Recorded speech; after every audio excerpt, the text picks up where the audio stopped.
Good afternoon, Mr. Ishan. Welcome to the Festival of Marketing. So, I have a few questions for you. By the way, great session. Um, if we look today to catch the consumer's attention, brands are blurring the line between marketing and entertainment. So, what is your take on this? Sure. So I think a lot of it depends on the proposition or the industry in which you operate in, right? So we operate in financial services. We are primarily focused on lending in that, and of course, we have certain other propositions for the consumers which are evolving from time to time. So the industry in which we operate in. Entertainment can be used as an element to catch the attention when you are communicating to the user to help them understand maybe what are the different things or life scenarios or use cases for real life that they can solve via lending.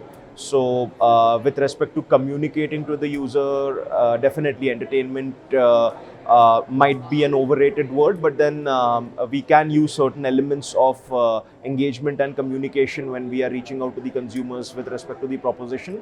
But since it's a very serious proposition, because financial services is extremely regulated, so the idea is not to lose the seriousness of what we are trying to communicate to the user, and in essence give them the trust that we are a serious player and we are serious about the money that we lend to the consumer, and we are serious about their financial well-being. So I believe entertainment does play a role when specifically when you are communicating to the user, because it does catch the attention of the consumer, and it does help them relate to your brand and remember your brand for a longer time.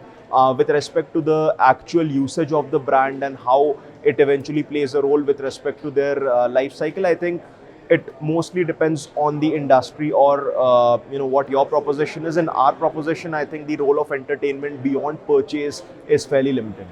All right.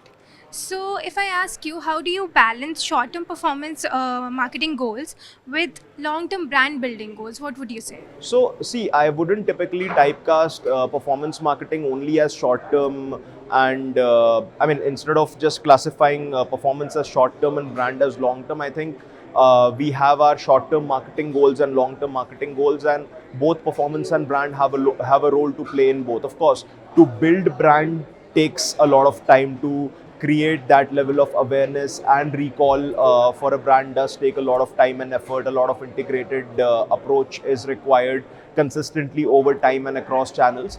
But our marketing strategy, I think it does primarily focus on performance when it comes to digital marketing, because that has worked really well for us, and we also assist performance through various brand initiatives, whether it's programmatic, whether it's using performance in itself for different kinds of goals for different kind of consumers. So the idea is to understand that what your proposition is. There is no universal truth in marketing. A one-size-fits-all approach does not exist over here. So specifically for us, I think performance does play a huge role, not just in the short term, but definitely also in the medium long term. But we do assist it with brand. We do have elements of branding that we do work on from time to time. Not a very high budget ATL approach maybe, but then yes, we have specific targeted brand approach that not just helps in getting more of organic acquisition, which comes through direct consumer branding or through referral and word of mouth, but also the funnel conversions, because essentially when there are certain points in the funnel when the inertia to move to the next stage is fairly high. So during those steps, if you have a strong brand, if your brand has a strong equity in the mind of the consumer, then a lot of times that is the difference as to whether the consumer will move forward or not. So yes, it does play a role definitely, but the way we define our marketing goals is performance driven primarily, with brand to assist it from time to time, so that both of them marry to give us a strong marketing strategy for our medium long term as well. All right, that was quite insightful. Thank you so much for your time. Thank you. Yeah.